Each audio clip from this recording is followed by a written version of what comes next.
Is it safe to eat roadkill?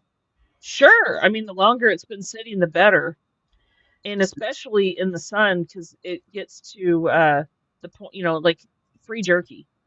Well, Texas summer roadkill's the best. Yeah, it smells, but that's okay. It's not. Just push the buzzards aside or vultures or whatever they are. Just say, "Move, bitch, get out the way," and they'll move.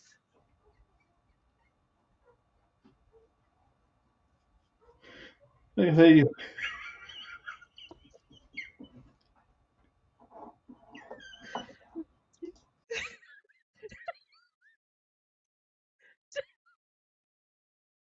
Katie, does size matter when picking out something to spare?